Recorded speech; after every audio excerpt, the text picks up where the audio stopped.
Hi எல்கிட்டீஸ், இன்னைக்கு நம்ம ஜேக்கோட எஃப்எஃப்னா my காஜி புருஷன் பார்ட் 5 தான் பார்க்க போகிறோம். So it's must imagine your self. Okay, வாங்க நம்ம மியூசிக்கில் போயிடலாம். அதுக்கு முன்னாடி நீங்கள் நம்ம சேனல் சப்ஸ்கிரைப் பண்ணலாம், சப்ஸ்கிரைப் பண்ணிக்கோங்கடா. கூட வந்து பெல் ஐக்கன் கிளிக் பண்ணிக்கோங்க அண்ட் உங்கள் ஃப்ரெண்ட்ஸ் ஃபேமிலிஸ்க்கு ஷேர் பண்ணுங்கள். அண்ட் ஆல்சோ இந்த வீடியோவில் கொஞ்சம் ரொமான்ஸ் ஓவராக தான் இருக்கும், ஓவராக தான் இருக்கும். ஸோ பார்ட் 4 அன்கட் சீன்ஸ் டெலிகிராமில் போட்டிருக்கேன்டா, அதை போய் செக் பண்ணிக்கோங்க.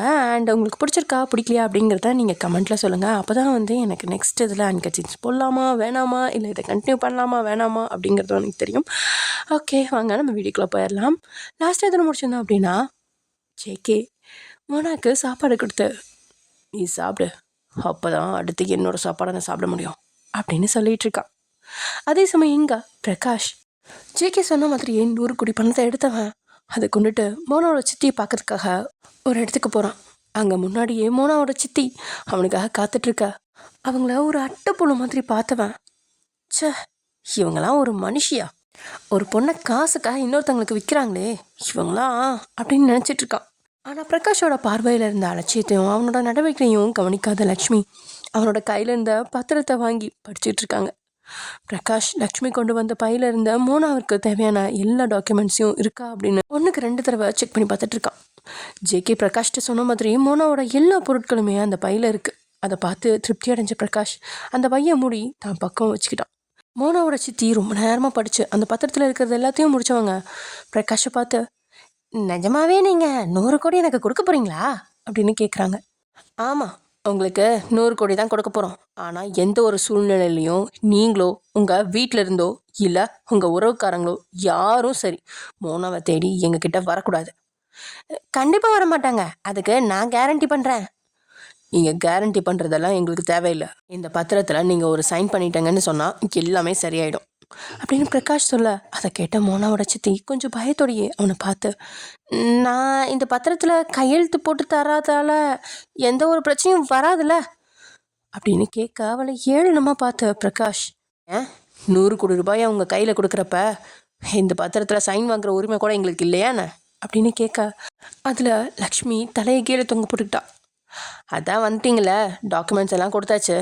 இந்த பத்திரத்தில் கையெழுத்து போட்டால் என் கையில் இருக்கிற டாக்குமெண்ட்ஸ் எல்லாத்தையும் உங்ககிட்ட கொடுத்துருவேன். இல்லைன்னு சொன்னால் பிரச்சனையே இல்லை, உங்களுக்கு எக்ஸ்ட்ராவாக ஒரு 50 லட்சமோ 1 கோடியோ தந்து உங்களை அனுப்பிடலாம் அப்படின்னு சொல்கிறாங்க. அதில் ஒரு நொடி சிந்திச்சவ, அதெல்லாம் ஒன்றும் பிரச்சனை இல்லை, நான் சைன் பண்ணி கொடுத்துறேன் அப்படின்னு சொன்னவ அந்த பத்திரத்தை வாங்கி கையெழுத்தெல்லாம் போட்டு மறுபடியும் அவங்ககிட்ட நீட்டான். அந்த பத்திரத்தில் முன்னாடியே ஜேகே கையெழுத்து இருக்க. அதில் இருந்த 3 காப்பிகளில் 1 லக்ஷ்மி கிட்ட கொடுத்தவன். அதான் முடிஞ்சிருச்சு அப்படின்னு சொல்ல, ஓகே சார், இதில் எங்களுக்கு எந்த பிரச்சனையும் இல்லை அப்படின்னு லக்ஷ்மி சொல்ல, உங்களுக்கு ஒரு பிரச்சனையும் இல்லை, நீங்கள் எல்லாம் ஒரு அம்மாவா சித்தியாக இருக்கிறத நினைக்கிறப்ப தான் எனக்கு பிரச்சனையாக இருக்குது அப்படின்னு மனசுக்குள்ள நினச்சிக்கிட்டான். அப்போ தான் அந்த தரகர் அப்பாவுக்கு, அதாவது மோனாவோட அப்பாவுக்கு இதை பற்றிலாம் தெரியாது அப்படின்னு சொன்னது ஞாபகம் வர, நீங்கள் இதில் கையெழுத்து போட்டிங்கன்னா உங்களை விட உங்களோட கணவருக்கு தான் மகள் மேலே உரிமை அதிகமாக இருக்குது. அப்படி இருக்கிறப்ப உங்களுக்கும் மோனாவுக்கும் என்ன சம்மந்தமும் இல்லை அப்படின்னு சொல்லி அவர் மோனாவை தேடி வந்தால் என்ன பண்ணுவீங்க அப்படின்னு கேட்குறான். அதெல்லாம் நடக்காத மாதிரி நான் பார்த்துக்கிறேன் அப்படின்னு சொன்ன லக்ஷ்மி அவன் கையில் இருந்த பணத்தை வாங்கிக்கிட்டாங்க. தான் வந்த காரியம் முழுசாக முடிஞ்சதுனால திருப்தியில் பிரகாஷ் அங்கேருந்து கிளம்ப லக்ஷ்மிக்கும் சந்தோஷம் தாங்க முடியல. அவன் ஏதோ 1 கோடியோ 2 கோடியோ மட்டும்தான் கிடைக்கும் அப்படின்னு நினச்சிக்கிட்டு வர, ரொக்கமாக 100 கோடி அவளுக்கு கிடைச்சதால அவளால் எப்படி சந்தோஷப்படாமல் இருக்க முடியும்? அவர் சந்தோஷத்தில் காற்றுல அப்படியே ஆகாயத்தில் பறக்கிற மாதிரி உணர்ந்துட்டுருக்கா. அதே சமயம் இங்கே நம்ம மோனா அந்த ஹாலில் இருந்து ஜேகேவோட சாப்பிட்டு முடிச்சவ எப்படியாவது ஜேகேட்டு இருந்து தப்பிச்சுட்டு போகணும் அப்படின்னு நினச்சிட்டு இருக்கா. அதுக்காக இந்த வீட்டெல்லாம் விட்டுட்டு அவளால் போக முடியாது, ஏன்னா அவளோட சித்திக்கு அவள் வாக்கு கொடுத்துருக்கா. அதனால எப்படியும் அந்த வீட்டில் தங்கி இருக்கணும் அப்படின்னு முடிவு செஞ்சவ எப்படி ஜேகேவை சமாளிக்கிறது அப்படின்னு தான் யோசிச்சுட்டு இருக்கா. அவளுக்கு அவங்க அம்மா ஒரு நாள் சொன்னது ஞாபகத்துக்கு வருது, நீ எங்கே போனாலும் யார் கூட இருந்தாலும் அவங்கள அட்ஜஸ்ட் பண்ணி பழகிக்கணும், நீ சொன்னாலும் அவங்களுக்கு ஏறாது, அதனால அவங்க பக்கத்துலேயே போய் அவங்கள திருத்துற வழியை தான் பார்க்கணும், அவங்கக்கிட்ட இருந்து நம்ம தப்பிக்கிற வழியை தான் பார்க்கணும். அட்ஜஸ்ட் பண்ணுறன்ற பேரில் அவங்கக்கிட்ட போய் அவங்க நினச்சதை நீ கொடுத்துடக்கூடாது, அவங்கக்கிட்ட இருந்து தப்பிக்கிற வழியை பார்க்கணும் அப்படின்னு ஒரு நாள் சொல்லியிருக்காங்க. நினச்சி பார்த்தவ ஜேகே கிட்டேயும் அனுசரித்து போகிற மாதிரி போய் அவன்கிட்ட இருந்து விளைவிக்கணும்னு முடிவு பண்ணுறா. ஏன்னா அவனோட ஆசைக்கெலாம் இவளால் இணங்க முடியாது, அதனால் அவன் கூட அனுசரித்து போகிற மாதிரி போய் அவனோட மனசை மாற்றலாம், அவன்கிட்ட இருந்து தப்பிச்சுக்கலாம் அப்படின்னு அவன் நினச்சிட்ருக்கா. அதே சமயம் எங்கே பிரகாஷ் அங்கேருந்து கிளம்புனவன் ஜேகே கூப்பிட்டு, டே மச்சான், நீ சொன்ன மாதிரி எல்லாத்தையும் முடிச்சிட்டேன், அந்த அம்மாட்ட சைன் வாங்கி அந்த அம்மாவுக்கு ஒரு காப்பி, லாயருக்கு ஒரு காப்பி, நமக்கு ஒரு காப்பின்னு எடுத்தாச்சு, இது இப்போவே கொண்டு கொடுக்கவா இல்லை அப்புறமா கொடுக்கவா அப்படின்னு கேட்குறான். அதை கேட்டு ஜேகே, இல்லை அந்த பத்திரத்தை எடுத்துக்கிட்டு வீட்டுக்கு வா அப்படின்னு சொல்கிறான். ஆக்சுவலி ஜேகேவை பொறுத்தவரையிலும் மோனாவுக்கு இந்த பத்திரத்தை காட்டி தான் வழிக்கு கொண்டு போகலாம் அப்படின்ற ஒரு ஆழமான நம்பிக்கை மனசில் இருந்துச்சு. ஏன்னா மோனா அவன் சித்திக்கு முன்னாடி எல்லாத்துக்கும் சம்மதம் சொல்லிட்டு இப்போ இப்படி பண்ணிட்டு இருக்கா. அதனால அவன் சித்திக்கு இவ்வளோ தொகை கொடுத்து தான் அவளை வாங்கியிருக்கோம். கண்டிப்பாக அவளை என் கூட சந்தோஷமாக இருந்தால் ஆகணும் அப்படின்னு சொன்னால் கண்டிப்பாக சம்மதிப்பா அப்படின்னு மனசுக்குள்ள நினச்சிட்டு இருக்கான். ஜேகே நினைக்கிற மாதிரி அந்த பத்திரத்தை காட்டினா மோனா கிட்ட அவன் எதிர்பார்க்கறதெல்லாம் கிடைக்குமா? இல்லை நான் மேஜர் என்னுடைய சம்மந்தம் எல்லாமே எப்படி நீங்கள் இப்படி ஒரு முடிவை எடுத்துட்டீங்க அப்படின்னு சொல்லி அவன்கிட்ட இருந்து விலைக்கு போவாளா? இது அவனுக்கு புரியாத புதிராகவே தான் இருக்குது. ஏனோ ஜேகேக்கு மோனா பூரண சம்மதத்தோட தான் வீட்டுக்கு வரல அப்படிங்கிறது மாதிரி தோண அடுத்து என்ன பண்ணுறது அப்படின்னு யோசிச்சுட்டு இருக்கான். கண்டிப்பாக மோனா, நான் உன்னை விட மாட்டேன், உன்னை அடைஞ்சே தீருவேன், இன்னைக்கு அதுக்கான முதல் ஸ்டெப் எடுத்து வைக்கிறேன் அப்படின்னு தனக்கு தானே சொல்லிக்கிறான். இப்படி டைம் ஸ்கிப் ஆகுது. பிரகாஷ் கொடுத்துட்டு போன அந்த டாக்குமெண்ட்ஸ் எல்லாம் பார்த்துட்டு இருந்த ஜேகே மோனாவை காணோன்னு மோனாவை தேட இங்கே மோனா ஜேகேவோட வீட்டில் இருந்த ஒரு ஸ்டடி ரூமுக்கு போனவ அங்கே இருந்த சில புக்ஸ் எல்லாம் எடுத்து படிச்சுட்டு இருக்கா. ஜேகேவோ தன்னோட ரூமு, கிச்சனு, ஹால்னு எல்லா இடத்துலையும் தேடினவன் ஸ்டடி ரூமில் லைட் அடிச்சிட்டு இருக்கிறத பார்த்து அங்கே போகிறான். அங்கே அவளும் இவன் வர்றது கூட தெரியாமல் ரொம்பவே ஆர்வமாக அங்கே இருந்த புக் ஒன்று எடுத்து படிச்சுட்டு இருக்க அவளுக்கு பக்கத்தில் போனவன் ஹாய் மோனா அப்படின்னு கூப்பிட அவனோட குரல்ல அவ பயந்து போய் அவனை பார்க்க, ஏய் பயப்படாதா, நான் உன்கிட்ட சில விஷயம் பேசணும், அதுக்கு நீ உண்மையான பதில் சொல்லணும் அப்படின்னு சொல்ல அது கேட்ட மோனா, சரி என்ன கேட்க போறீங்க, தாராளமாக கேட்கலாம், என்ன இது கேள்வி பதில் நேரமா என்ன அப்படின்னு கேட்க. ஏனோ ஜேகே ரொம்பவே ஸ்ட்ராங்கானவனா அவளுக்கு தோணினாலுமே அவனுக்கு முன்னாடி அவளும் ஸ்ட்ராங் மாதிரி தான் தோன்றா. அவளோட அந்த கொஞ்சம் திமிர் கலந்த பேச்சா ஒரு நொடி ரசிச்சவன், ஓ சித்தி உன்னை எதுக்காக கூட்டிகிட்டு வந்தாங்க அப்படின்னு கேட்குறான். ஏன் உங்களுக்கு தெரியாதா? நீங்கள் தானே காசு கொடுத்து சித்திக்கிட்ட என்ன இங்கே கூட்டிகிட்டு வர சொல்லி கேட்டீங்க, அப்புறம் எதுக்காக என்கிட்ட கேள்வி கேட்குறீங்க?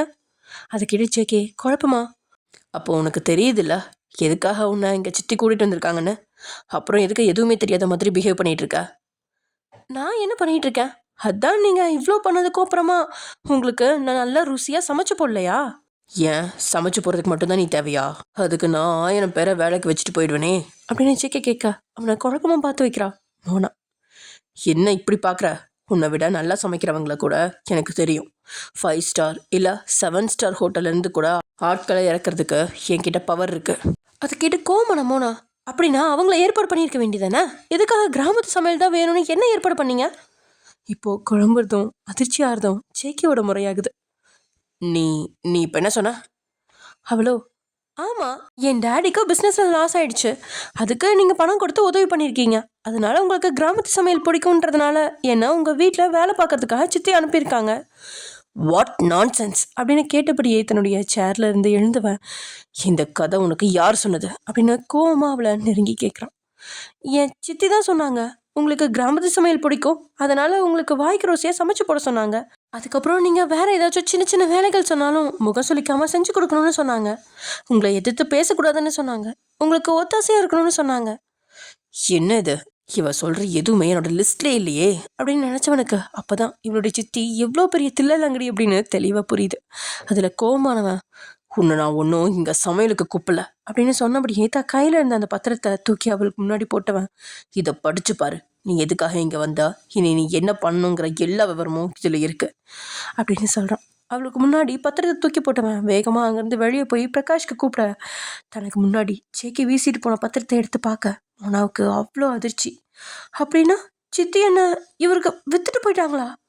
அதுவும் இவரை சந்தோஷப்படுத்துறது மட்டும்தான் எனக்கு வேலையா அப்படின்னு கேட்டவ கண்களில் கண்ணீர் ஆற ஓட ஆரம்பிக்குது.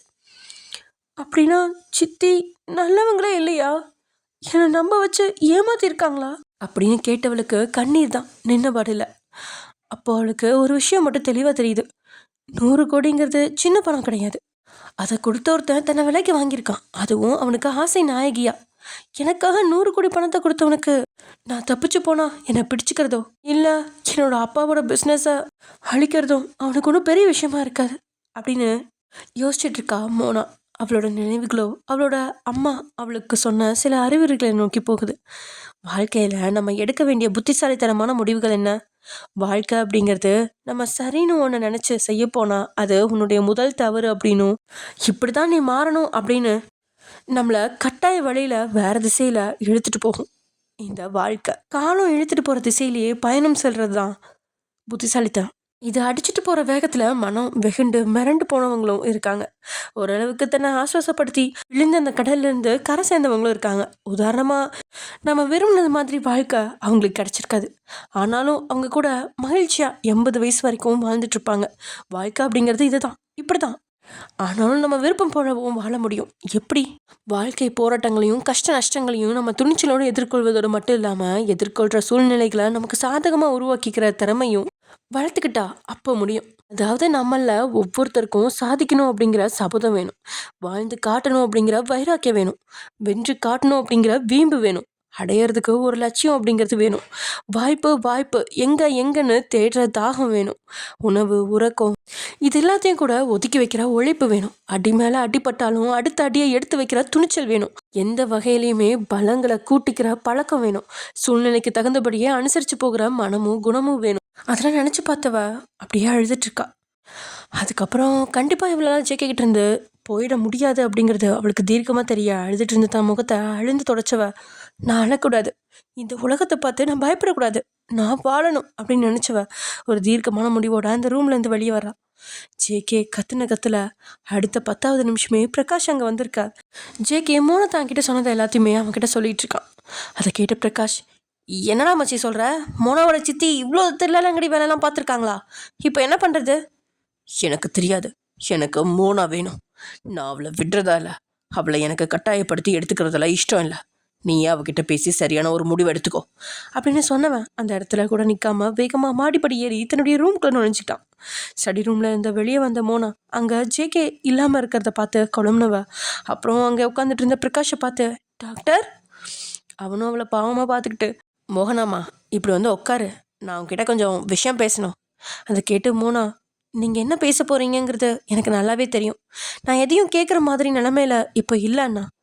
அப்போ பிரகாஷ் அவகிட்ட, ப்ளீஸ் மோகனா, நீ என்ன ஒரு டாக்டராக பார்க்காத, ஒரு அண்ணனாக நினச்சி வந்து உட்காரு, உன்கிட்ட பேசணும். அவனை பார்த்து ஏளனமாக சிரிச்ச மோகனா, அண்ணன் இப்படி தான் தன்னோட தங்கைக்கு பண்ணுவானா என்ன? அண்ணன்னு சொல்லி அந்த உறவுக்கு இருக்கிற மரியாதையை கொச்சப்படுத்தாதீங்க ப்ளீஸ் அப்படின்னு சொல்ல அவகிட்ட இருந்து அப்படியான ஒரு வார்த்தையை எதிர்பார்க்காத பிரகாஷ்க்கு அவனோட முகத்தில் யாரோ செருப்பால் அடித்த மாதிரி இருக்கு. சாரிம்மா, நான் அந்த அர்த்தத்தில் சொல்ல, நான் உன் கூட பேசணும், நீ என் கூட கம்ஃபர்டபுளாக பேசணுங்கிறதுக்காக தான் அப்படி சொன்னேன். பிரச்சனை இல்லை, நீ வந்து உட்காரு, நான் ஒரு டாக்டராக உன்கிட்ட பேசணும். அவன் மாடிப்படிகளை திரும்பி பார்க்க, அவன் என்னை உன்கிட்ட பேச சொல்லிட்டு மேலே போயிட்டான். ப்ளீஸ் உட்காரு, நான் உன்கிட்ட பேசணும். அதுக்கு மேலே மறுத்து பேச முடியாதவளா மோனா அவனுக்கு முன்னாடி இருந்த சோஃபாவில் உட்கார அவனும் பேச ஆரம்பிக்கிறான். உனக்கு முதல்ல இங்கே நடந்தது என்ன அப்படிங்கிறத சொல்கிறதுக்கு முன்னாடி, நீ இப்போ இங்கே இருக்கிறது யாரோட வீடு, அவன் யார் அப்படிங்கிறத பற்றி உனக்கு சொல்கிறேன். அதை நீங்கள் சொல்லி தெரிய வேண்டியதில்லை. அவர் ஒரு பணக்காரன், அவரோட ஆசைக்கு ஒரு நாயகி தேவைப்பட்டான், அதுக்கு என்ன செலக்ட் பண்ணியிருக்கீங்க, அவ்வளோதானே. இதை விட சொல்ல வேற என்ன இருக்குது? அதுக்கு என்னோட சித்தியும் உடனேங்கிறது எனக்கு இப்போ தான் தெரியுது. பணங்கிறது என்னெல்லாம் பண்ணுங்கிறது புரிஞ்சுது. என் சித்தி என் மேலே காட்டின பாசத்தை உண்மையில நான் நம்பிட்டு இருந்தேன். இந்த வீட்டுக்கு அவங்க என்னை கூட்டிகிட்டு வந்தப்போ கூட அவங்க மேலே நம்பிக்கை வச்சு தான் வந்திருந்தேன். ஆனால் இப்போ நடக்கிறது எல்லாத்தையும் பார்க்குறப்ப யாரையும் என்னால் நம்ப முடியல. அப்போ பிரகாஷ், நீ யாரையுமே நம்ப வேண்டாமா, ஆனால் நான் சொல்கிறத மட்டும் காது கொடுத்து கேளு, அதுவே போதும். அதுக்கப்புறம் நீயே முடிவு பண்ணிக்கோ. என்ன முடிவு பண்ணும்? நீங்கள் எல்லாம் சொன்னதுக்கப்புறமா எனக்கு இதில் இஷ்டம் இல்லைன்னு சொன்னா இங்கேருந்து போக விட்டுறீங்களா? இல்லை நீங்கள் என்னை போக விட்டுற அளவுக்கு தான் என் சித்திக்கு பணம் கொடுத்துருக்கீங்களா? 1000மோ 2000மோ இல்லை, சில லட்சமாக இருந்தால் கூட நான் ஏதாவது ஒரு வழியில் புரட்டி கொடுத்துருப்பேன். ஆனால் நீங்கள் எனக்காக கொடுத்தது 100 கோடி. அதுக்கு எவ்வளோ சைபர்னு கூட எனக்கு சரியாக தெரியாது அப்படின்னு மோனா ஆவேசமாக பேச, அப்போ பிரகாஷ் அவளோட முகத்தை பார்க்க அவளோட முகத்தில் விரக்தி மட்டும்தான் இருக்குது. அப்போ கூட அவள் கண் கலங்கல. பிரகாஷ் கூட தைரியமாக தான் பேசிகிட்டு இருக்கா. சரி, நீ சொல்கிறத நான் ஒத்துக்கிறேன், ஆனால் நான் சொல்கிறத முதல்ல நீ கேளு அப்படின்னு அவன் ஜேகே பற்றி சொல்ல ஆரம்பிக்கிறான். நீ நினைக்கிற மாதிரி ஜேகே தினமும் ஒரு பொண்ணு கூட இருக்கிற கேரக்டர் கிடையாது. இது எல்லாத்துக்கும் மேலே அவன் உன்னை சூஸ் பண்ணதுக்கான காரணமே வேற. நீ நினைக்கிறதுனா எனக்கு புரியுது. இப்படி உன்னை காசு கொடுத்து விலைக்கு வாங்கினவன் இதுக்கு முன்னாடி எத்தனை பொண்ணை இப்படி விலைக்கு வாங்கி அனுபவிச்சிருப்பான்னு. ஆனால் உண்மையை சொல்லணும்னா அவன் நெருங்கி பழகின ஒரே பொண்ணு நீயாக தான் இருப்ப. அதில் அவன் குழப்பமா அவனை பார்க்க, ஆமாம், நான் சொல்கிறது உனக்கு சில சமயம் பொய்யாக தோணலாம், இல்லை நம்ப முடியாமல் கூட இருக்கலாம், ஆனால் இதுதான் உண்மை. ஜேகேக்கு சின்ன வயசுலேருந்தே பொண்ணுங்க மேலே ஒரு அலர்ஜி இருக்குது. அவனால் எந்த பொண்ணு கூடயும் நெருங்கி பழக முடியாது. ஜஸ்ட் ஒரு பொண்ணு அவனால் ஹேண்ட் ஷேக் பண்ண முடியும், இல்லைனா ஹக் பண்ண முடியும். இதுக்கு மேலே ஒரு பொண்ணு கூட நெருங்கி பழகினா அவனுக்கு ஃபுல்லாக ரேஷஸ் வந்துடும், அப்படியே தடிச்சிரும் உடம்பெல்லாம், முகம்லாம் வீங்கி அவன் விகாரமாக தோற்றமளிப்பான். இது எதனால் வந்தது, இதை எப்படி குணப்படுத்துறதுன்னு நான் ஒரு டாக்டரை நிறையவே முயற்சி பண்ணி பார்த்துட்டேன். அவனோட இந்த பிரச்சனைக்கு தீர்வு கிடைக்கல. இது ஒரு வேளை ஏதாவது ஜெனட்டிக் பிரச்சனையாக இருக்கலாம், இல்லைன்னா வேறு ஏதாவது காரணமாக கூட இருக்கலாம். ஆனால் அதை எங்களால் கண்டுபிடிக்க முடியல. நீ சின்ன பொண்ணு தான், உனக்கு இப்போ தான் 18 வயசு முடிஞ்சிருக்கு, அது எனக்கு நல்லாவே தெரியும். ஆனால் ஜேகேக்கு 25 வயசு. அவன் மேரேஜ் கூட பண்ணிக்காமல் இருக்கிறதுக்கு காரணம் இதுதான். இந்த விஷயம் அவனுக்கும் எனக்கும் தவிர வேறு யாருக்குமே தெரியாது. ஏன் உன் சித்தி கூட அவன் ஏதோ சந்தோஷத்துக்காக தான் உன்னை கேட்டிருக்கான் அப்படின்னு நினச்சிட்டு இருக்கா. ஆனால் அவன் நிஜமாவே உன்னை கேட்டதுக்கான காரணம் உன்கிட்ட அவனுக்கான அலர்ஜி இருக்கான்னு பார்க்கறதுக்காக மட்டும்தான். ஆமாம், அவன் ஒருத்தங்கள லிப் கிஸ் பண்ணாலே அவங்கக்கிட்ட அவனுக்கு அலர்ஜி இருக்கா இல்லையாங்கிறது தெரிஞ்சிடும். அவனுக்கும் உன்கிட்ட எந்த அலர்ஜியும் இருக்கல. அதனால தான் அவன் உன்னை செலக்ட் பண்ணியிருக்கான். அவன் ஆசைக்காக யாரோ ஒருத்தரை செலக்ட் பண்ணுறதா இருந்தா நீ பியூராக இருக்கியா இல்லையான்னு உறுதிப்படுத்திட்டு எடுத்திருக்க மாட்டான். ஆனால் அவன் நீ நிஜமாவே பியூரிட்டியோடு இருக்கியான்னு உறுதிப்படுத்தினதுக்கு அப்புறமா தான் உன்னை இந்த வீட்டுக்குள்ளேயே வர அனுபவிச்சிருக்கான். ஆனால் என்னை பற்றி உங்களுக்கு எப்படி அப்படின்னு மோனா கேட்க, உன்னோட சித்தி தான் அதுக்கான சர்டிஃபிகேட்லாம் கொடுத்தாங்க. அப்போ தான் அன்றைக்கி ஒரு நாள் சித்தி அவளை ஹாஸ்பிட்டல் கூட்டிகிட்டு போய் மயங்கி அதுக்கு அப்புறம் நடந்தது எதுவுமே தனக்கு தெரியல அப்படிங்கிறது நினைவுக்கு வருது. அப்போது சித்தி இதெல்லாம் திட்டம் போட்டு தான் பண்ணியிருக்காங்க அப்படின்னு நினச்சவளுக்கு தொண்டையெல்லாம் அடிச்சுக்கிட்டு வருது. கஷ்டப்பட்டு தன்னுடைய கண்ணீரை கட்டுப்படுத்தின அவள் பிரகாஷை பார்த்து, இப்போ நான் என்ன பண்ணணும் அப்படின்னு கேட்குறான்.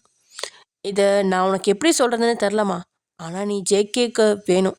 எந்த ஒரு சூழ்நிலையிலையும் ஜேகே உன்னை விட்டுட மாட்டான். ஆனால் அதே நேரம் அவன் உன்னை மேரேஜ் பண்ணிப்பானான்னு கேட்டால் இல்லை, உனக்கு அவன் கிட்டேருந்து விடுதலை கொடுப்பானா அப்படிங்கிறது கூட எனக்கு தெரியாது. இது தவிர எனக்கு வேறு எதுவும் சொல்ல தோணல. இப்போ என்ன சொல்ல வரீங்க? அவர் கேட்குற நேரம்லாம் அவர் கூட நான் இருக்கணும். அவருக்கு தேவையில்லை அப்படிங்கிறப்ப நான் என் வேலையை பார்க்கணும். இது எல்லாத்துக்கும் மேலே இந்த வீட்டை விட்டு வெளியே போகிறதுக்கு எனக்கு அனுமதி இல்லை, அதானே அப்படின்னு விரக்தியாக கேட்குறா. அது இல்லைம்மா, அது வந்து அவனோட சுச்சுவேஷன் அப்படி. புரியுது. அவர் நிஜமாவே தன்னோட வாழ்க்கைக்கு ஒருத்தங்க தேவைன்னு நினச்சிருந்தா இந்த 100 கோடி கொடுத்து வாங்காமல் என்ன மேரேஜ் பண்ணி இந்த வீட்டுக்கு கூட்டிகிட்டு வந்திருக்கலாம். என்னை காசு கொடுத்து பொருளை வாங்குறப்பவே அவரோட மைண்ட் செட்டு எப்படி இருக்குன்னு எனக்கு புரிஞ்சிருச்சு. அப்போ பிரகாஷ் அவளை பார்த்து, நம்ம கொஞ்சம் வெளியே போய் பேசலாமா? எதுக்கு? இங்கே வச்சு பேசுங்க. அங்கே போனாலும் ஒன்று தான், இங்கே இருந்தாலும் ஒன்று தான். நான் உங்கள் ஃப்ரெண்டை சந்தோஷமாக வச்சுக்கணும், அவ்வளோதானே? மோனா ப்ளீஸ் என் கூட கொஞ்சம் வெளியே வாயேன். அவ்வளோ சரின்னு சொல்லிட்டு சோஃபாலேருந்து எழுந்து வெளியே போகிறா. உள்ளே என்ன மனநிலையில் இருந்து வெளியே வந்தாலும் அங்கிருந்த ரோஜா செடிகளை பார்த்த நொடி அவள் அவ்வளோயும் மறந்து அதை ரசிக்க ஆரம்பிச்சிட்டா. அவளோட முகத்தையே கூர்ந்து பார்த்துட்டு இருந்த பிரகாஷ், இப்போ நான் அவங்ககிட்ட பேச போகிறது தான் முக்கியமான விஷயம். இதை நான் பேசுகிறது ஜேகேக்கு கூட தெரியாது. உங்கள் ஃப்ரெண்டுக்கு தெரியாமல் எதுக்கு என்கிட்ட பேச வரீங்க? அதை உங்கள் ஃப்ரெண்டு முன்னாடியே பேசலாம்ல. இல்லைம்மா, அப்படி இல்லை. உள்ளே நான் பேசுகிறது அவனுக்கு தெரியும். நம்ம பேசுகிறது எல்லாமே அவன் கண்டிப்பாக கேட்டுட்டு தான் இருப்பான். அதனால் நான் இப்போ சொல்ல போகிறத நீ தெளிவாக கேளு அப்படின்னு சொன்ன அவன் பேச ஆரம்பிக்கிறான். உனக்கு ஒரு விஷயம் தெரியுமா? உன் சித்தி நீ ஜேகே கூட இருக்கிறதுக்கு சம்மதம் அப்படின்னு சொல்லித்தான் உன்னை இந்த வீட்டில் விட்டுட்டு போனாங்க. நீ இந்த வீட்டுக்கு வந்து முழுசாக 10 மணி நேரம் ஆக போகுது. அப்படி பார்க்குறப்ப அவன் நினச்சிருந்தா உன்னை கட்டாயப்படுத்தி தன்னோட ஆசைக்காக உன்னை அடிப்பணையை வச்சுருக்கலாம். அவனுக்கு உன்னை கஷ்டப்படுத்துகிற நோக்கம் துளியும் இல்லை. ஏன்னா அவனுக்கு உன்னை ரொம்ப பிடிச்சிருக்கு. உன்னோட ஃபோட்டோஸை பார்த்து அந்த நிமிஷத்துலேருந்தே அதை பெருசாக ஃப்ரேம் போட்டு தன்னோட ரூம் முழுசாக மாட்டி வச்சுருக்கான். அதை நீயும் பார்த்துருப்பேன்னு நினைக்கிறேன். அவனோட மனசில் இருக்கிற ஒரே விஷயம், அவன் தன்னுடைய ஸ்டேட்டஸுக்கு ஏற்ற மாதிரி ஒரு பொண்ணு தான் மேரேஜ் பண்ணிக்கணும். அப்போ தான் இந்த சொசைட்டியில் தனக்குங்கிற ஒரு அந்தஸ்து கிடைக்கும் அப்படின்னு தப்பாக நினச்சிட்ருக்கான். எல்லாத்துக்கும் மேலே அவனுக்கு உன் மேலே இருக்கிறது ஜஸ்ட் உன்னை பார்த்த விருப்பமா இல்லை, உன்னை அடையணும் அப்படிங்கிற வெறித்தனமாக ஆசையோ இல்லை. அவனுக்கு உன்னை ரொம்ப பிடிச்சிருக்கு. ஆனால் அதுக்கு பேர் தான் காதல் அப்படிங்கிறத அவன் உணரவே இல்லை. அதுக்கு காரணம் அவன் நீ தன்னோட ஸ்டேட்டஸ்க்கு சமமாக இல்லை அப்படின்னு நினச்சிட்ருக்கான். எனக்கு உன்னை பற்றி எதுவும் தெரியாது. ஆனால் இவ்வளோ நடந்ததுக்கு அப்புறமா இத்தனை பொறுமையாக, அதுவும் எந்த ஒரு ஆர்ப்பாட்டமும் பண்ணாமல் என்கிட்ட பேசுறதுலேருந்தே உன்னோட பக்குவம் எனக்கு புரியுது. எனக்கு முழுசாக நம்பிக்கை இருக்குமா, உன்னால் ஜேகே வாழ்க்கையை மாற்ற முடியும். இப்போ நீ அவனோட கண்டிஷனுக்காக அவன் கூட பழக ஆரம்பித்தாலும் உன்னோட இந்த குழந்தைத்தனமோ உன்னோட பாசமோ அவனை கண்டிப்பாக உன் மேலே பைத்தியக்காரத்தனமான காதலை உணர வைக்கும். அதை நீ கண்டிப்பாக பண்ணி தான் ஆகணும். அப்படி ஒரு காதல் அவனுக்குள்ளே வந்துட்டா உன்னையும் அவனையும் தவிர இந்த உலகத்தில் பெஸ்ட்டான கப்பல் வேறு யாருமே இருக்க மாட்டாங்க. நீ எப்படி வேணாலும் நினச்சிக்கோ. இதை ஒரு அண்ணனா நான் உனக்கு சொல்கிறேன். ப்ளீஸ் புரிஞ்சு நடந்துப்பேன்னு எதிர்பார்க்குறேன். அவன் பேசினதை கேட்டு வெற்று புன்னகை ஒன்று சிந்தினவ அவருக்கு ஆசை நாயகியாக இருந்துட்டு அதுக்கப்புறம் அவரை மயக்கி என் வேலையில் வேலை வச்சு கல்யாணம் பண்ணிக்க சொல்கிறீங்க. இதை சொல்கிறதுக்கு உங்களுக்கு அசிங்கமா இல்லையா அப்படின்னு கேட்குறா. சரி, இனிமேல் நான் பேசி எதுவும் ஆக போகிறதில்ல. நான் அந்த சார் கூட பேசணும், அவரை வர வைக்கிறீங்களா? சரி வா அப்படின்னு சொல்லி அவளை கூட்டிகிட்டு போய் மறுபடியும் வீட்டுக்குள்ளே போனவன் அவளை ஹாலில் இருந்த சோஃபாவில் உட்கார வச்சுட்டு ஜேகேவை கூப்பிட்றான். அடுத்த சில நிமிஷங்கள்லேயே ஜேகே மேலேருந்து கீழே வர அப்போது அவனை பார்த்த மோனாவுக்கு கொஞ்சம் பயம் தொத்திக்குது. இருந்தும் ஏனோ அவன் மேலே ஒரு மரியாதையும் ஏற்படுது. என்னோட சித்தி அவன்கிட்ட தன்னை வித்துட்டு போனதுக்கு அப்புறமா நான் அவரை ரொம்ப இன்சல்ட் பண்ணி கன்னத்தில் அடித்து கூட இருக்கேன். ஆனால் அப்போ கூட அவர் உன்னை காசு கொடுத்து வாங்கியிருக்கேன், நீ என்னை சந்தோஷப்படுத்தி தான் ஆகணும்னு எந்த ஒரு வார்த்தையுமே சொல்லலை. என்னை நெருங்க முயற்சி பண்ணிட்டு தான் இருந்தார். அந்த இடத்துல நான் ரொம்ப முரண்டு பிடிச்சப்ப ஒரு கட்டத்துக்கு மேலே என்னை ஃபோர்ஸ் பண்ணாமல் விட்டுட்டார் அப்படின்னு நினச்சபடியே இருந்தவளுக்கு என்ன முடிவு இருக்கிறது அப்படின்னு புரியல. அப்போ அவங்க வந்து ஜேகே பிரகாஷ் பக்கத்தில் உட்கார அவங்களுக்கு எதிரில் இருந்த சோஃபாவில் மோனா இருந்தா. அப்போது அவளை பார்த்த பிரகாஷ், ஜேகேவை வர சொன்ன, அவன் வந்துட்டான், இப்போ நீ அவன்கிட்ட என்ன பேசணும்? அப்போது மோனா ஜேகே கண்களை பார்த்தபடியே, எனக்கு இங்கே நடந்தது எதுவுமே தெரியாது, இது எல்லாத்துக்கும் மேலே இந்த டீலிங்கில் எனக்கு சுத்தமாக விருப்பமே இல்லை அப்படின்னு சொல்ல ஜேகே கோவமாக அவளை பார்க்க பிரகாஷ் கொஞ்சம் பயத்தோடையே அவளை பார்க்குறான். ஆனால் நீங்கள் இப்போ என்னை காசு கொடுத்து வாங்கியிருக்கீங்க, அதனால் இங்கே மறுப்பு சொல்கிற நிலையில் நானும் இல்லை, நான் சொல்கிறத ஏற்றுக்கிற நிலையில் நீங்களும் இல்லைங்கிறது எனக்கு நல்லாவே தெரியும். உங்களுக்கு என்ன பண்ணுறதுக்கும் உரிமை இருக்குது. சொல்லப்போனால் நீங்கள் காசு கொடுத்து வாங்கியிருக்கிற அடிமை மாதிரினா. ஆனால் எனக்குன்னு சில ஆசைகள் இருக்குது, அதை உங்களால் நிறைவேற்றி கொடுக்க முடியுமா? அவளோட பேச்சில் ஜேகே அவளை என்ன அப்படிங்கிறது மாதிரி பார்க்க அவளும், நான் காலேஜில் படிக்கணும், என்னோடய வாழ்க்கையில் நான் படித்து முன்னுக்கு வரணும்னு ஆசைப்பட்டேன். ஆனால் இனி அது நடக்காதுங்கிறது எனக்கு நல்லாவே தெரியும். ஆனால் என்னோடய அம்மாவோட கனவு, என்னோடய ஆசை, இது எல்லாத்தையும் சித்தி எனக்கே தெரியாமல் பண்ண ஒரு காரியத்துக்காக தூக்கி போட முடியாது. இப்போ அந்த அக்ரிமெண்ட்டில் இருக்கிற மாதிரி நான் அவங்க கூட இருக்கணும்னா நான் கேட்குற சில விஷயங்களை நீங்கள் எனக்கு பண்ணி தான் ஆகணும். அதுக்கு சம்மதம்னா நீங்கள் சொல்லுங்கள். தான் முன்ன அவ்வளோ தைரியமாக தன்னுடைய கருத்துக்களை பற்றி சொல்லிட்டு இருக்கிற மோனாவை கொஞ்சம் ஆச்சரியமாகவே பார்த்துட்டு இருக்கான் ஜேகே. நீ சொல்லு, உன்னோட கண்டிஷன் என்ன அப்படின்னு கேட்குறான் ஜேகே. அவன் இப்படியெல்லாம் மற்றவங்க கூட பொறுமையாக பேசுகிற கேரக்டர்லாம் கிடையாது. ஆனால் ஏனோ மோனா கிட்ட பேசிகிட்டு இருக்கான். எனக்கு படிக்கணும், அதுக்காக நான் காலேஜ் கூட போக தேவையில்லை, நீங்கள் ஏதாவது காலேஜில் அட்மிஷன் எடுத்து நான் ஆன்லைனில் வீட்டில் இருந்து படிக்கிற மாதிரி ஏற்பாடு பண்ணி கொடுங்க. என்னை காலேஜுக்கு அனுப்புனா கூட நான் சித்தி உங்ககிட்ட வாங்கின காசுக்கும் நான் உங்களுக்கு கொடுக்குற வாக்குக்கும் எப்போவுமே துரோகம் பண்ண மாட்டேன். எனக்கு என்னோடய சொந்த காலில் உழைச்சி தலை நிமிர்ந்து நிற்கணுங்கிறது என்னோடய சின்ன வயசுலேருந்து என்னோடய ஆசை. அந்த ஆசையை கண்டிப்பாக நான் நிறைவேற்றி ஆகணும். எனக்கு அதுக்கு நீங்கள் சம்மந்தம் சொல்லணும். நான் உங்களுக்கு மனைவிங்கிற அந்தஸ்தில் இல்லைனாலும் நீங்கள் நினைக்கிற மாதிரி இருக்கிறதுக்கு சம்மதிக்கிறேன். ஆனால் நான் கேட்ட இதெல்லாம் நீங்கள் எனக்கு பண்ணணும். இது எல்லாத்துக்கும் மேலே நான் ஒரு விஷயத்த உங்களுக்கு உறுதியாக சொல்கிறேன். உங்களுக்கு எப்போல்லாம் நான் தேவைப்படுறேனோ அப்போல்லாம் நான் கண்டிப்பாக உங்களுக்கு இருப்பேன். என்னோடய படிப்பு, அது அப்புறமா நான் ஏதாவது ஒரு வேலை பார்த்தாலும் அதனால் உங்களுக்கு எந்த பாதிப்பும் வராத அளவுக்கு தான் நான் பார்ப்பேன். நான் எக்ஸாம் ஹாலில் இருந்தால் கூட உங்களுக்கு நான் தேவைன்னு சொன்னால் கண்டிப்பாக அந்த இடத்துல இருந்து நான் உங்களுக்காக வருவேன். இந்த விஷயத்துக்கு நான் என்னோடய செத்துப்போன இப்போது சாமியாக இருக்க அம்மா மேலே சத்தியம் பண்ணுறேன் அப்படின்னு சொல்ல பிரகாஷ் கூட அவள் ஏதாவது மறுப்பு சொல்லி ஜேகேவோட கோவத்தை அதிகமாக்கிடுவாளோ அப்படின்னு தான் நினச்சிட்டு இருந்தான். அவளும் இப்படி ஒரு கண்டிஷனை போட்டுட்டு அதுக்கு ஜேகே என்ன சொல்ல போகிறான் அப்படின்னு குழப்பமாக அவனை பார்க்குறான். சரி, நீ சொல்கிறதுக்கெல்லாம் நான் சம்மதிக்கிறேன், ஆனால் நான் சொல்கிற மாதிரியெல்லாம் நீ இருக்கணும் அப்படின்னு ஜேகே சொல்ல கண்டிப்பாக நான் இருப்பேன். அதுதான் நான் என் அம்மா மேலேயே சத்தியம் பண்ணிட்டேனே, உங்களுக்கு பிடிக்காத எதையுமே நான் செய்ய மாட்டேன். சரி, அப்படின்னா நான் உன்னை இந்த சென்னையில் இருக்க டாப் லெவலில் இருக்க காலேஜில் சேர்த்து விட்றேன். நீ தாராளமாக காலேஜ் போய் படிக்கலாம். எனக்கு ஒன்று இந்த வீட்டுக்குள்ளே பூட்டி வைக்கணும்னு எந்த ஒரு அவசியமும் இல்லை. அதே நேரத்துக்கு உனக்கும் எனக்கும் இருக்கிற உறவு நம்ம 3 பேரையும் தவிர வெளியில் யாருக்குமே தெரியக்கூடாது. இது எல்லாத்துக்கும் மேலே நீ யார் கூட இருக்கிற, எங்கே இருக்க அப்படிங்கிற எந்த விவரமே யாருக்கும் தெரிய வரக்கூடாது. சரி, நீங்கள் சொல்கிறதுல எனக்கும் எந்த மறுப்பும் இல்லை, அதில் எனக்கு சம்மதம். நான் நீங்கள் சொல்கிற காலேஜ் போகிறேன். நான் என்ன கோர்ஸ் படிக்கணும்னு நான் முன்னாடியே டிசைட் பண்ணிட்டேன்.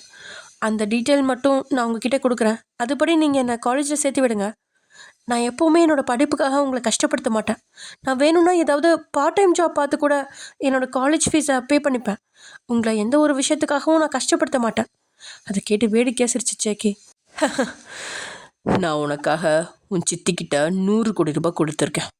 என்னால் உன்னை படிக்க வைக்கிறதுக்கு சில லட்சங்கள் செலவு பண்ண முடியாதா என்ன அப்படின்னு கேட்குறான். இல்லை, என்ன இருந்தாலும் நீங்கள் எனக்காக ஒரு பெரிய தொகை பணத்தை கொடுத்துருக்கீங்க. இதுக்கப்புறம் நீங்கள் எனக்காக எந்த ஒரு செலவும் பண்ண வேணாம். இதெல்லாம் பிரச்சனையே இல்லை. நீ ஆசைப்பட்ட மாதிரி நீ கேட்டது எல்லாத்தையும் நான் பண்ணுறேன். அதே மாதிரி நான் ஆசைப்பட்ட மாதிரி நீ என் கூட இருக்கணும். சரி, ஆனால் அதுக்கு முன்னாடி நான் என்னோட சித்தியை பார்க்கணும். அதுக்கு நீங்கள் அனுமதிப்பீங்களா? அதை கேட்ட பிரகாஷ், உனக்கும் அவங்களுக்கும் தான் எந்த உறவும் இல்லைன்னு அவங்க பத்திரம் ரெடி பண்ணி கொடுத்துட்டாங்கல்ல, இதுக்கப்புறம் நீ எதுக்கு அங்கே போகணும் அப்படின்னு கேட்குறான். இல்லை, அவங்க இனி என் வாழ்க்கையில் இல்லை அப்படிங்கிற முடிவோட அவங்கள நான் கடைசியாக ஒரு தடவை பார்க்கணும். எதுக்காக எனக்கு இப்படி ஒரு நம்பிக்கை துரோகம் பண்ணாங்க அப்படின்னு நான் கேட்கணும். கண்டிப்பாக நான் அவங்கள எல்லாம் ஏமாத்திட்டுலாம் ஓடி போயிட மாட்டேன். நான் கேட்டதை கொடுக்கறதுக்கு நீங்கள் ரெடியாக இருக்கிறப்ப நீங்கள் விலைக்கு வாங்கினா நீங்கள் கேட்குறது கண்டிப்பாக கொடுப்பேன். அப்படின்னா நீ இன்னைக்கு பிரகாஷ் கூட போய் உன் சித்தியை பார்த்துட்டு வா அப்படின்னு ஜேகே சொல்ல சரின்னு சொன்னவ அப்படியே குனிஞ்சு தான் போட்டிருந்த ட்ரெஸ்ஸை பார்க்குறா. ஆமாம், அது ஜேகேவோட ட்ரெஸ் தானே. ஸோ அங்கேருந்த ஒரு ரூமை காட்டினவன், அந்த ரூமில் போய் ட்ரெஸ் சேஞ்ச் பண்ணிக்கோ அப்படின்னு ஜேகே சொல்ல அவளும் அவனை குழப்பமாக பார்த்து, நான் ட்ரெஸ் எதுவும் கொண்டுட்டு வரல, உனக்கு ட்ரெஸ் எல்லாமே அங்கே இருக்கு, நீ போய் மாற்றிக்கலாம் அப்படின்னு சொல்கிறான். அவள் வேகமாக அந்த ரூம்குள்ளே போகிறா. மோனா அங்கேருந்து போனதுமே பிரகாஷ் அவனை பார்த்து, டே மச்சி, நீ நிஜமாக தான் சொல்கிறியா? அவள் கேட்ட கண்டிஷன்லாம் உனக்கு ஓகேவா? ஓகேடா, எனக்கு அவகிட்ட பிடிச்சதே அந்த தைரியமும் தன்னம்பிக்கையும் தான். அதை எப்பவுமே நான் உடைக்க விரும்பலை. எனக்கு அவள் வேணும், அவளை என் கூட வச்சிருக்கணும், அதை மட்டும்தான் நான் நினச்சிட்டு இருந்தேன். அதுக்காக அவளோட சுதந்திரத்தை பறிச்சுட்டு என் கூட வச்சிருக்கணும்னு நான் நினைக்கல. நானும் என்னோட இத்தனை வருஷ வாழ்க்கையில் பிஸ்னஸ் உலகத்தில் நிறைய பேரை பார்த்துருக்கேன். ஆனால் அவளோட கண்ணில் உண்மை தெரிஞ்சிச்சு. அதனால தான் அவள் கேட்டதுக்கு சம்மதிச்சேன். அப்படின்னா ஓகேடா. இப்போ மோனோவை எந்த காலேஜில் சேர்க்க போகிற? சுமனோட காலேஜில் சேர்த்துடலாம். அங்கேயே அவளுக்கு அட்மிஷன் போட்டுற சொல்லு. அவன் கேட்டால் உன்னோட ரிலேஷன் போகணுன்னு சொல்லிவிடு. சரி மச்சி, நான் மோனா கிட்ட இருந்து சர்டிஃபிகேட் எல்லாம் வாங்கிட்டு போய் நாளைக்கு சுமன் கிட்ட பேசுகிறேன்.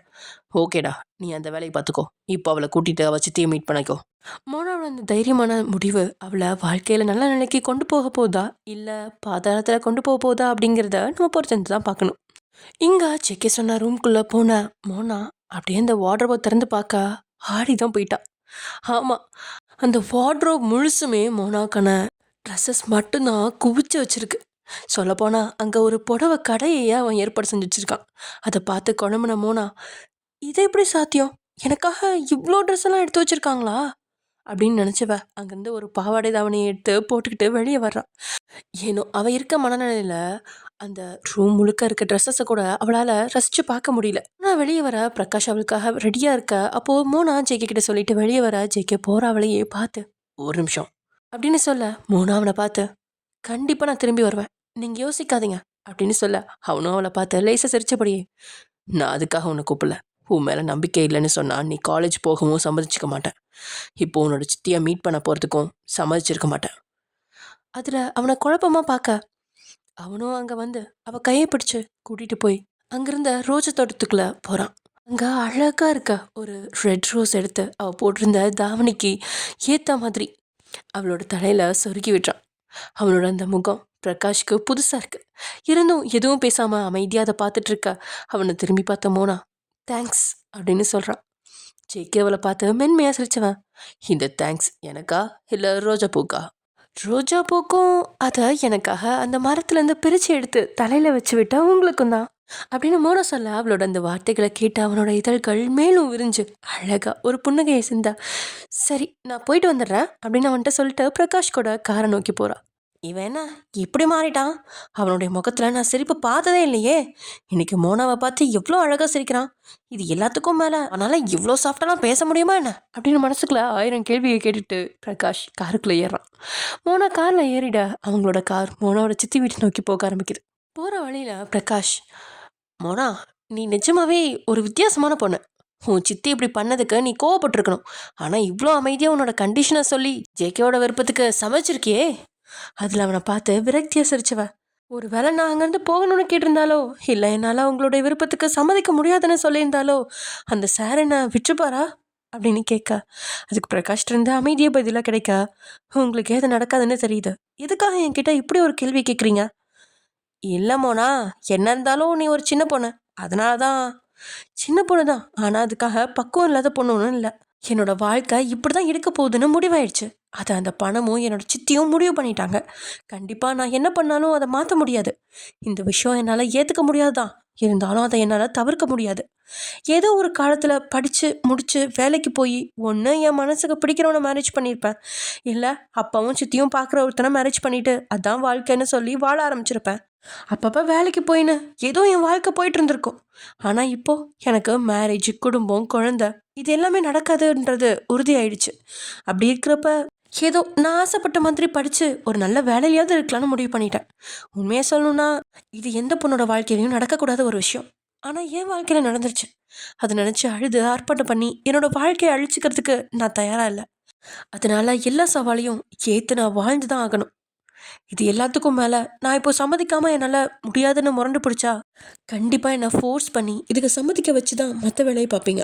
இது எல்லாத்துக்கும் மேலே அப்படிப்பட்ட சூழ்நிலையில் எனக்கு கட்டுப்பாடுகளும் அதிகமாக இருக்கும். ஏன் இந்த வீட்டை விட்டு நான் எப்போ தப்பிச்சு வெளியே போவேங்கிறது உங்கள் மனசுக்குள்ளே உறுத்திக்கிட்டே இருக்கும்.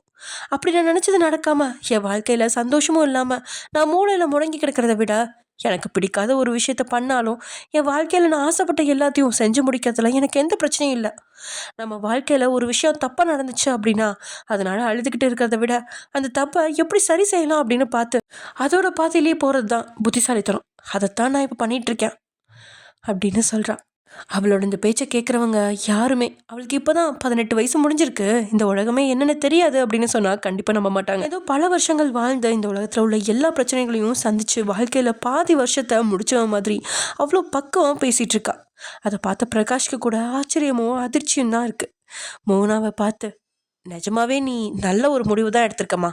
ஆனால் நான் இப்போ சொல்கிறேன், கண்டிப்பாக உன்னால் ஜேகே வாழ்க்கையை மாற்ற முடியும். அவன் உன் மேலே அளவுக்கு அதிகமாக பாசம் வச்சுருக்கான். அதனால் உனக்கு மட்டும்தான் அவன் வாழ்க்கை பூரா சொந்தமாக இருப்பான் அப்படின்னு சொல்ல, இப்போது வாய் விட்டு பெருசாக சிரிச்ச மோனா, என்ன சார் எனக்கு ஆறுதல் சொல்கிறீங்களா இல்லை என்னோடய வாழ்க்கைக்கு வழி சொல்கிறீங்களா? எனக்கு எதுவுமே தேவையில்லை. நான் நினச்ச மாதிரி படிப்பும் நான் நினைக்கிற மாதிரி ஒரு வேலையும் எனக்கு இருந்தால் அதுவே போதும். மற்றபடி நான் அவரை சந்தோஷப்படுத்துறதுக்காக அவருக்கு வாங்கப்பட்ட ஒரு பொருள், அவ்வளோதான். அந்த விஷயத்தில் எனக்குன்னு எந்த ஒரு ஆசையும் பாசமும் இருக்கக்கூடாது. எனக்கு பிடிச்சதோ பிடிக்கலையோ அவரை சந்தோஷப்படுத்துறது மட்டும்தான் என்னோடய வேலையாக இருக்கும். கண்டிப்பாக அந்த ஒரு விஷயத்துலேருந்து நான் பின்வாங்கவே மாட்டேன். எனக்கு வாழ்க்கையை பற்றி எதுவுமே தெரியாது தான், ஆனால் அதுக்காக இந்த விஷயத்தில் அவரை கஷ்டப்படுத்தவே மாட்டேன் அப்படின்னு மோனா சொல்ல அவளை மெச்சதெல்லாம் பார்த்தவன், பரவாயில்ல மோனா, நீ எதுக்கும் கவலைப்படாத, எல்லாமே நல்லபடியாக நடக்கும் அப்படின்னு சொல்ல அவ்வளோ பதில் எதுவும் சொல்லாமல் அந்த ரோட்டை வெறிச்சு பார்த்துட்டு இருக்கா. அப்போ மோனா அவன்கிட்ட, என்னோட அம்மா ஒருத்தனுக்கு ஒருத்தின்னு சொல்லி தான் என்னை வளர்த்துருக்காங்க. ஆனால் அவங்க சொன்ன மாதிரி அவங்களோட வாழ்க்கை அமையல. என் அப்பாவுக்கு இன்னொரு குடும்பம் இருக்குது, ஆனால் அந்த விஷயத்தில் நான் ரொம்பவே கொடுத்து வச்சுவேன்னு நினைக்கிறேன் அப்படின்னு சொல்கிறான். அதில் அவன் கேள்வி அவளை பார்க்க, ஆமாம் அதான் அந்த சாருக்கு எந்த பொண்ணுங்களையும் தொட முடியாதே, அவருக்கு தான் அலர்ஜி இருக்கே, அப்படிங்கிறப்ப அவர் எனக்கு மட்டுமான ஒருத்தராக தானே இருப்பார். அதே மாதிரி இந்த கண்டிஷனோட ஆரம்பிக்கிற கான்ட்ராக்ட் வாழ்க்கையில் இருந்து நான் வெளியே போனாலும் நான் இன்னொரு வாழ்க்கையை தேடிக்க போகிறதில்ல. என் அம்மா சொன்ன மாதிரி என்னோட வாழ்க்கை ஒருத்தர் கூடயே முடிஞ்சுதான் இருக்கும். ஆனால் அதை பற்றி நான் எப்போவுமே கவலைப்பட மாட்டேன். இந்த உலகத்தில் எவ்வளோ பேர் எவ்வளோ கஷ்டங்களை தாங்கி முன்னுக்கு வந்து தான் இருக்காங்க. எனக்கு ஒருத்தரால் மட்டும் பிடிக்காத வாழ்க்கை வாழணுங்கிற கஷ்டம் இருக்குது. அதை ஏற்றுக்கிட்டு நான் என்னோடய வாழ்க்கையில் முன்னுக்கு வருவேன் அப்படின்னு சொல்கிறான். இப்படியே அவங்க பேசிக்கிட்டு 3ஆம் வீடும் வந்துருச்சு. அப்போ பிரகாஷ், நான் கூட வரவா அப்படின்னு கேட்க, எனக்கு உள்ளே போக எந்த பயமும் இல்லை, உங்களுக்கு வேணும்னா வாங்க, எனக்கு பிரச்சனை இல்லை. வீட்டுக்கு போய் காலிங் பெல்ல மோனா அழுத்த உள்ள அவளுக்கு சிரிப்பு சத்தம் பலமாக கேட்குது. வெளியில் வீட்டுக்கு முன்னாடி இருக்க கேமரா விட்டு மோனா தள்ளி நிற்கா. உள்ள இந்த லக்ஷ்மியால் யார் வந்திருக்கிறாங்கன்னு பார்க்க முடியல. அதனால மோனாவோட சித்தி லக்ஷ்மி கதவை திறக்க, உள்ள இருந்து யார் மம்மி இந்த நேரத்தில் அப்படின்னு திவ்யா கேட்குறா. கதவை திறந்த லக்ஷ்மிக்கு அப்பட்டமான அதிர்ச்சி துத்திக்குது. மோனா, நீ நீ எங்க அப்படின்னு தட்டு மாதிரி கேட்டுட்டு இருக்காங்க. அதில் அவங்கள கோவமாக பார்த்தவா, என்ன சித்தி ஓடி வந்துட்டுன்னு நினைக்கிறீங்களா? பயப்படாதீங்க, நான் ஓடிலாம் வரல, சொல்லிட்டு தான் வந்திருக்கேன். அப்பயே அவளுக்கு பின்னாடி பிரகாஷ் வந்துட்டு இருக்கிறத பார்த்தவங்க எதுவும் பேசாமல் அமைதியா வாமா உள்ள அப்படின்னு சொல்கிறாங்க. எதுக்கு சித்தி என்னை கொண்டு போய் 100 கோடி ரூபாய்க்கு இன்னொருத்தருக்கு விற்கிறதுக்கா? அதிர்ச்சி அவளை பார்த்தவங்க, மோனா நீ என்ன சொல்கிற? தன் கையில் இருந்த அவங்க எழுதி கொடுத்த பத்திரத்தை லக்ஷ்மியோட முகத்தில் எரிஞ்சவ, என்ன சொல்கிறேன்னு உங்களுக்கு தெரியலையா? அப்படின்னா இதை பார்த்து தெரிஞ்சுக்கோங்க. இல்லை மோனா, அது அப்படின்னு அவங்க தயங்க, நான் உங்ககிட்ட எதுவுமே பேசுறதுக்கு தயாராக இல்லை. ஒரே ஒரு விஷயம் மட்டும் சொல்லுங்கள், எதுக்காக இப்படி பண்ணீங்க? உங்களுக்கு பணம் வேணும்னு சொன்னால் அதை நீங்கள் என் அப்பா கிட்ட கேட்டிருக்கலாம், இல்லை இதை வேறு வழியில் சம்பாதிச்சிருக்கலாம். ஆனால் என்னை விற்று தான் நீங்கள் அந்த பணத்தை சம்பாதிக்கணுமா அப்படின்னு கேட்குறான். அது அப்படிலாம் இல்லை மோனா. அப்போது எப்படின்னு சொல்ல வரீங்க? ஏன் உங்கள் பொண்ணு விற்றுருக்க வேண்டியதானே, எதுக்காக என்ன வைக்க போனீங்க? அப்போது திவ்யா கோமா எழுந்து வந்து, ஏய் என்ன மோகனா, மம்மியை பார்த்து மரியாதை இல்லாமல் பேசிகிட்டு இருக்க அப்படின்னு அவன் எகிரிட்டு வர, மோனா அவள் கண்ணத்தில் வேகமாக ஓங்கி அரைஞ்சவ, நான் உன்கிட்ட பேச வரல, யார் என்னை விற்றாங்களோ அவங்கக்கிட்ட மட்டும்தான் பேசிகிட்டு இருக்கேன், இதில் உனக்கு பேசுறதுக்கு எந்த ரைட்ஸுமே இல்லை. அவளோட அந்த நடவடிக்கையில் லக்ஷ்மிக்கு கூட ஒரு நொடி உடல் நடுங்கிடுச்சு. ஆனால் அவரால் எதையும் தடுக்க முடியல, ஏன்னா அவங்க செஞ்ச காரியம் அப்படி. அப்புறம் வேகமாக தன்னுடைய ரூமுக்குள்ளே போனவ அங்கே ஃப்ரேம் போட்டு வச்சுருந்த அவளோட அம்மாவோட ஃபோட்டோவை கையில் எடுத்துகிட்டு, நான் அவங்கக்கிட்ட சண்டை போட வரல, இந்த அசிங்கமான வீட்டில் என் அம்மாவோட ஃபோட்டோ இருக்கக்கூடாதுங்கிறதுக்காக தான் எடுக்க வந்தேன். ஆனால் என்னோடய அப்பா உங்ககிட்ட கேட்குறப்ப நீங்கள் என்ன சொல்வீங்க? நீங்கள் அத்தை மட்டும் என்கிட்ட சொல்லிவிடுங்க. அது மோனா அப்படின்னு அவங்களுக்கு என்ன பதில் சொல்கிறதுன்னு தெரில. என்ன சொல்லுவீங்க? அவள் இங்கே வந்ததுலேருந்து யாரோ ஒருத்தனை காதலிச்சா, நீங்கள் இல்லாத நேரமாக பார்த்து அவங்களோட ஓடி போயிட்டேன்னு சொல்லுவீங்களா? இல்லை வெளியே போன மோகனா வீட்டுக்கு திரும்பி வரவே இல்லைன்னு சொல்லுவீங்களா? அவளோட அந்த கேள்வியில் இவன் என்ன நாங்கள் பிளான் பண்ணி வச்சதெல்லாம் அப்படியே சொல்கிறா அப்படின்னு மனசுக்குள்ள நினச்ச லக்ஷ்மி. அப்படி இல்லை மோனா, அது நான் அப்பா கிட்ட அப்படின்னு தடுமாறுறேன். அதெல்லாம் ஒன்றும் பிரச்சனை இல்லை, நீங்கள் என்ன வேணாலும் சொல்லிக்கோங்க. ஆனால் இனிமேல் நீங்கள் ஒரு புது மோனாவை பார்ப்பீங்க. நீங்கள் என்ன என்னோட உறவை வேணான்னு பத்திரம் எழுதி கொடுக்கறது? இப்போது நான் சொல்கிறேன், உங்கள் உறவே எனக்கு வேணாம். உங்களோட சாப்டர் க்ளோஸ். இது வரையில் நீங்கள் அப்பா வேணும்னு அடக்கமான ஒரு மோனாவை தான் பார்த்துருப்பீங்க. ஆனால் அந்த மோனாக்குள்ளே ஒரு சூறாவளி வந்தால் எப்படி இருக்குங்கிறத போக போக தெரிஞ்சுப்பீங்க அப்படின்னு சொன்னவன் தன்னுடைய அம்மாவோட ஃபோட்டோவை எடுத்துக்கிட்டு வேகமாக திரும்புகிறான். அப்போது லக்ஷ்மி மோனாவோட கையை பிடிக்க தான் கையை உதறிட்டு ஓங்கி அவங்களோட கன்னத்துலேயே அரைஞ்சவ, என்னை தொடுறதுக்கு கூட உங்களுக்கு எந்த ஒரு அருகதையும் இல்லை அப்படின்னு சொல்லிட்டு பிரகாஷை பார்த்து வாங்க சார் போகலாம் அப்படின்னு சொல்கிறான். அவள் அரைஞ்சதுலேயே அதிர்ந்து போய் நின்ன லக்ஷ்மிக்கு அவள் அங்கேருந்து போனது கூட தெரியல. இங்கே மோனா பின்னாடி வந்த பிரகாஷ்க்கு மோனாவோட ஆக்ரோஷமான குணம் முற்றிலுமே புதுசாக இருக்குது. மோனா அங்கேருந்து போனதுக்கப்புறமும் அதிர்ச்சியில் உறைஞ்சு போயிருந்த லக்ஷ்மியை வேகமாக ஓடி வந்து திவ்யா கட்டி அணைச்சிக்கிறா. என்ன மம்மி, அந்த கேவலமானவ உன்னை அரைஞ்சிட்டு போகிறா, நீ பார்த்துட்ருக்கா அப்படின்னு கேட்க லக்ஷ்மிக்கு பேச்சு மூச்சே இல்லை. தன் கன்னத்தில் கையை வச்சவர் மோனா என்ன அரைஞ்சிட்டாளா அப்படின்னு கன்னத்தில் கையை வச்சபடி சொல்லிட்டு இருக்காங்க. என்ன மோனா அடித்ததில் மம்மிக்கு தலையில் ஏதாவது ஆயிடுச்சா என்ன அப்படின்னு நினச்சவ லக்ஷ்மி கூட்டிகிட்டு போய் அங்கே இருந்த சோஃபாவில் உட்கார வச்சவ அவங்களுக்கு குடிக்க தண்ணியை கொடுத்துட்டு மம்மி மம்மி அப்படின்னு அவங்கள உழுக்க அப்போ தான் சுயநினைவுக்கு வந்த லக்ஷ்மி அந்த ஹாலை சுற்றி பார்த்துட்ருக்காங்க. அவள் போயிட்டா அப்படின்னு திவ்யா சொல்ல, அது எப்படி அவளுக்குள்ளே இவ்வளோ ஆக்ரோஷம்? ஒரு நிமிஷம் நான் பயந்தே போயிட்டேன். அதெல்லாம் ஒன்றும் இல்லை மம்மி, அந்த பணக்காரன் அவள் கூட இருக்கான்ல, அந்த தைரியத்தில் தான் இவ்வளோ ஆடிட்டுருக்கா. நீ அவளை பற்றிலாம் கவலைப்படாத, அதுதான் அவளோட சாப்டரே முடிஞ்சிருச்சுல்ல, நம்ம வேலையை பார்க்கலாம் அப்படின்னு சொல்லிட்டு தன்னுடைய ரூமுக்குள்ளே போகிறா திவ்யா. திவ்யா சாதாரணமாக சொன்னது மாதிரி லக்ஷ்மியால் மோனா சொன்னதை சாதாரணமாக எடுத்துக்க முடியல. மோனாவோட அம்மாவும் லக்ஷ்மி கிட்ட ஒரு நாள் இப்படி தான் வந்து பேசிட்டு போனான். அவளோட வைராக்கியமும் அந்த பிடிவாதமும் லக்ஷ்மிக்கு தெரிஞ்ச விஷயம். அப்படியே மோனாக்கிட்டே பார்க்கறதால தான் ஒரு சின்ன பயம். அதே சமயம் இங்கே மோனா ஜேகே வீட்டுக்கு வந்து சேர கார்லேருந்து இறங்கின மோனா தன்னுடைய அம்மாவோட ஃபோட்டோவை ஒரு நொடிக்கு பார்த்துட்டு அந்த வீட்டுக்குள்ளே காலடி எடுத்து வைக்கிறான். அம்மா, நான் இந்த வீட்டில் வாழ வந்திருக்கேன். நான் முறைப்படி தாலி கட்டி பொட்டு வச்சு கல்யாணம் பண்ணிலாம் வரல, கட்டாயத்தின் பேரில் வாழ வந்திருக்கேன். ஆனால் நீ சொன்ன மாதிரி என்னோட வாழ்க்கையில் அந்த சார் ஒருத்தர் தான் இருப்பார். அவர் விட்டு நான் பிரிஞ்சு போனதுக்கப்புறம் தனியாக என்னோட வாழ்க்கையை வாழ்வினை தவிர கண்டிப்பாக வேற ஒருத்தர்கிட்ட போக மாட்டேன் அப்படின்னு அந்த ஃபோட்டோவை பார்த்து மனசுக்குள்ளே சொன்னவ தன்னுடைய வலது காலை எடுத்து வச்சு அந்த வீட்டுக்குள்ளே நுழையிறான். அங்கே ஹாலில் அவங்களுக்காக ஜேகே காத்துட்ருக்கா. பிரகாஷ் அங்கே நடந்தது எல்லாத்தையுமே சுருக்கமாக சொல்கிறான். அதில் ஜேகே கேள்வியாக மோனாவை பார்க்க, சாரி சார், அந்த முகத்தை கண்டிப்பாக உங்ககிட்ட காட்ட மாட்டேன். அவங்க தப்பு பண்ணாங்க, அதுக்கு தண்டனை கொடுத்துருக்கேன், அவ்வளோதான் அப்படின்னு சொல்கிறான். அப்போ தன்னுடைய அம்மாவோட ஃபோட்டோவோட இருந்த ஒரு குங்குமச்சிமில் ஜேகே கிட்ட நீட்டி, சார் எனக்கு ஒரே ஒரு ஹெல்ப் மட்டும் பண்ணுவீங்களா? இதில் இருக்கிற பொட்டை எடுத்து என் அம்மா படத்துக்கு முன்னாடி என் நெத்தியில் வச்சு விடுங்க ப்ளீஸ் அப்படின்னு கேட்குறான். எதுக்காக நான் உனக்கு பொட்டு வைக்கணும் அப்படின்னு கேட்க, கோவிலில் சாமியார் வைக்கிறதா நினச்சி வச்சு விடுங்களேன் ப்ளீஸ் அப்படின்னு அவள் கண்களில் கெஞ்ச அவளோட மனசுக்குள்ளே என்ன தோணுச்சோ அந்த குங்குமச்சிமில்ல இருந்த குங்குமத்தை எடுத்து அவளோட நெத்தியில் அழகாக வச்சு விட்டான் ஜேகே. அதில் கண்கள் மூடி ஆத்மாத்தமாக அவனை தன்னுடைய கணவனாக ஏற்றுக்கிட்டா. தேங்க்ஸ், நான் என்னோடய அம்மாவோட ஃபோட்டோவை ரூமில் வச்சுட்டு வரேன் அப்படின்னு சொன்னவ அந்த ஃபோட்டோவை எடுத்துக்கிட்டு அவளுக்காக கொடுத்த ரூமுக்குள்ளே போகிறான். பெட்டில் உட்காந்தவ அவளோட அம்மாவோட ஃபோட்டோவை பார்த்து, அம்மா நீ தான் சொல்லுவல்ல, அந்த காலத்தில் ஒரு ஆம்பளை ஒரு பொண்ணோட நெத்தியில் குங்குமம் வச்சாலே அவள் அவனுக்கு பொண்டாட்டி மாதிரின்னு, இப்போது உனக்கு முன்னாடி அந்த சாரி நெத்தியில் குங்குமம் வச்சுருக்காரு. அவர் என்னை எந்த உறவில் வேணாலும் வச்சுக்கிட்டோம், ஆனால் இந்த நிமிஷத்துலேருந்து நீ சாட்சியா அவர் என் மனசுக்கு என்னோட புருஷனாக இருப்பார். எனக்கு பிடிக்கலனாலும் நான் வாழ போகிற இந்த வாழ்க்கையை நான் என் புருஷன் கூட வாழ்கிற வாழ்க்கையை நினச்சிப்பேன். அதுக்கு நீ தான் எனக்கு ஆசீர்வாதம் கொடுக்கணும் அப்படின்னு சொல்லி தன்னுடைய அம்மாவோட ஃபோட்டோவை தொட்டு வணங்கினவ அங்கேருந்து டேபிள் மேலே அந்த ஃபோட்டோவை வச்சுட்டு வெளியே வரான். அவளை பார்த்து ஜேகே, சரி இந்த ஃபார்மில் நீ ஒரு கையெழுத்து போடு அப்படின்னு சொல்ல அதை கையில் எடுத்து என்ன பத்திரம் அப்படின்னு பார்த்துட்ருக்கா. அதில் அவள் கேட்ட மாதிரி அவளோட எல்லா கண்டிஷனுக்கும் அவன் சம்மதம் சொல்லியிருக்கான். அதே நேரத்தில் பின் குறிப்பாக காலேஜ்லேயோ வெளியிலையோ எந்த ஒரு பையன் கூடயும் நெருங்கி பழகக்கூடாது அப்படின்னும் அவள் தனக்கு மட்டும்தான் சொந்தமானவ அப்படின்னும் சொல்லியிருக்கான். அது மட்டும் இல்லை, அவள் கடைசி வரைக்கும் மனைவி அந்தஸ்து இல்லாமல் ஆசை நாயகியாக இருந்து அவனை சந்தோஷப்படுத்தணும் அப்படின்னு அதில் சொல்லியிருக்கு. அதை பார்த்து வெற்று புன்னகை ஒன்று சிந்தினவ அவன் கொடுத்த பேனாவை வாங்கி அதில் சைனும் போட்டு கொடுத்துட்டா. அதில் ஒரு காப்பியை மோனாக்கிட்ட கொடுத்துவேன், நீ சொன்னது மாதிரியே எல்லாமே நான் செய்கிறேன், நீ இன்னிலேருந்து எனக்கு என்ன தேவையோ அதை கொடுக்குறதுக்கு ரெடி ஆகிடு அதை கேட்ட மோனா சரின்னு தலையாச்சுவ. சார், இந்த பத்திரம் கூட எனக்கு தேவையில்லை. நீங்கள் என் சித்திக்கு சி அவங்கள அப்படி சொல்லவே கூடாது. மிஸ்ஸஸ் லக்ஷ்மிக்கு கொடுத்த காசுக்காக எவ்வளோ காலம் உங்கள் கூட என்னை இருக்க சொல்கிறீங்களோ கண்டிப்பாக எந்த மறுப்பும் சொல்லாமல் உங்கள் கூட இருப்பேன்.